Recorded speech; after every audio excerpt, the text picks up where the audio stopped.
ఇలాంటి రివ్యూస్ అందరికంటే ముందు చూడాలి అనుకుంటే మన ఛానల్ని సబ్స్క్రైబ్ చేసుకోండి అండ్ ఈ వీడియోని హైప్ చేయండి. Coming to the story line, ఒక రాజుల వంశం ఈశ్వరుడి పూతోట కోసం కాంతారాలోకి ఎంటర్ అవుతారు. ఆ ఒక్క తప్పు ఆ రాజుని, ఆ రాజ్యాన్ని ఎలా తలకిందులు చేసింది? అసలు అంతలా భయపడడానికి ఆ కాంతారాలో ఏముంది? ఈశ్వరుడి పూతోట ఏంటి? ఇలాంటి క్వశ్చన్స్ అన్నిటికీ ఆన్సర్స్ తెలియాలి అంటే మీరు సినిమా చూడాలి. Coming to the positives, the man, the myth, the legend, none other than Rishab Shetty. మాటలు లేవు, మాట్లాడుకోవడం లేవు. ఒక్కటే మాట ఇచ్చి పడేసిండు. ఫస్ట్ ఫ్రేమ్ నుండి లాస్ట్ ఫ్రేమ్ వరకు పర్ఫార్మ్ చేస్తూనే ఉంటాడు. అండ్ ఆ క్లైమాక్స్ ఎపిసోడ్లో అయితే అలా తన పర్ఫార్మెన్స్తో ట్రాన్స్లోకిని తీసుకెళ్తాడు. ఈ సినిమాకి రైటర్ అండ్ డైరెక్టర్ కూడా ఆయనే కాబట్టి ఒకసారి అవి కూడా మాట్లాడేసుకుందాం. ఫస్ట్ 20 మినిట్స్ ఈ కాంతార ఏంటి, ఆ రాజు ఏంటి, ఇప్పుడు స్టోరీ ఎలా ఉండబోతుంది అని ఇంట్రడక్టరీ పోర్షన్స్ వస్తాయి. జస్ట్ అలా ఫాస్ట్ పేస్ట్గా ఎక్కడ టైం వేస్ట్ చేయకుండా అలా 20 మినిట్స్లో కాంతార వరల్ని ఎక్స్ప్లెయిన్ చేస్తాడు. చాలా ఎంగేజ్గా అండ్ ఇంట్రెస్టింగ్గా అనిపించింది. ఆ తర్వాత సినిమా కొద్దిగా స్లో అవుద్ది. అప్పుడు వస్తది మామ interval action episode. Just super. బక్కడ విజువల్స్, యాక్షన్, కొరియోగ్రఫీ, బిజిఎం అన్ని నెక్స్ట్ లెవెల్లో ఉంటాయి. And interval episode is one of the major highlight of the film. నిజంగా ఫారెస్ట్లో ఆ ఎపిసోడ్కి మనల్ని స్క్రీన్కి అలా కట్టిపడేస్తాడు. పోస్ట్ ఇంటర్వెల్లో కాంతారా క్లైమాక్స్ని మళ్లీ రీక్రియేట్ చేయడానికి ట్రై చేశారు. అది బాగుంది, కానీ ప్రాబ్లం ఎక్కడ వచ్చిందో నెగటివ్స్లో చెప్తా. ఇది గుర్తుపెట్టుకోండి.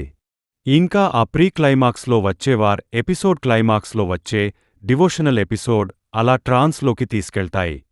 Comedy scenes most of the times బాగానే వర్కౌట్ అయ్యాయి, కానీ అక్కడక్కడ కొంచెం ఫోర్స్డ్గా అనిపిస్తాయి. టెక్నికల్ సినిమా మాత్రం సాలిడ్గా ఉంది. ఆ బిజిఎం ఒక ఎత్తు అయితే ఆ విజువల్స్ అండ్ విఎఫ్ఎక్స్ ఇంకో ఎత్తు. అనిమల్స్తో కూడా ఎక్స్ప్రెషన్స్ ఇప్పించారు. సినిమాకి అలా హుక్ అయి ఉండడానికి ఈ టెక్నికాలిటీస్ చాలా హెల్ప్ చేశాయి. అండ్ ఈ సినిమాని రిచ్గా ప్రెజెంట్ చేయడాని చాలా ఖర్చు పెట్టారు. It's clearly visible on screen. Coming to the negatives, first హాఫ్లో ఫస్ట్ 15 మినిట్స్ అండ్ ఇంటర్వెల్ కాకుండా మధ్యలో కొద్దిగా పేసింగ్స్లో ఉంటది. అంటే బోర్ కొట్టిందా అంటే లేదు. మరి ఇవి రెండు ఫాస్ట్ పేస్డ్గా ఉండడం వల్ల అది స్లో అనిపించిందా, లేదా కొన్ని ఫిల్లర్ సీన్స్ వల్ల స్లో అనిపించిందా తెలీదు, కానీ ఆ స్లోనెస్ అయితే ఫీల్ అయ్యా. అండ్ విలంగా చేసిన గుల్షన్ దేవయాస్ క్యారెక్టర్ అనేది ప్రాపర్ ఇంపాక్ట్ క్రియేట్ చేయలేదు. స్టార్టింగ్లో చాలా కామెడీ చేశారు. ఆయనతో విలన్ స్ట్రాంగ్గా ఉన్నప్పుడే మనం హీరో ఎలివేషన్స్ని ఫీల్ అవుతాం. బట్ ఇక్కడ విలన్ క్యారెక్టరైజేషన్ చాలా వీక్ ఉండింది. కాంతారా చాప్టర్ 1లో మేజర్ ప్రాబ్లం ఏంటంటే అదే ఇందాక పాజిటివ్స్లో ఒక పాయింట్ చెప్పేటప్పుడు నెగటివ్స్లో చెప్తా అన్నా కదా, అదేంటంటే ఎమోషనల్ కనెక్టివిటీ.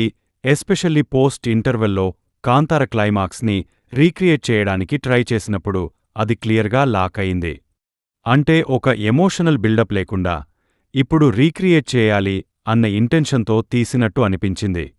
అండ్ ఓవరాల్ ఫిల్మ్లో కూడా ఆ ఎమోషనల్ ఇంపాక్ట్ అనేది కొద్దిగా తక్కువగానే ఉంది.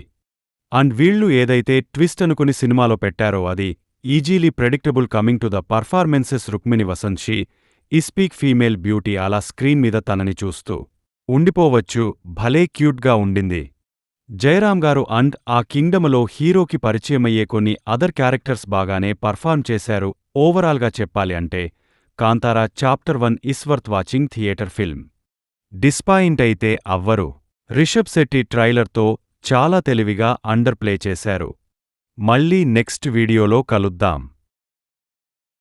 మన రివ్యూస్ని అందరూ చూస్తున్నారు, కానీ మన ఛానల్ని ఎవరూ సబ్స్క్రైబ్ చేసుకోవడం లేదు.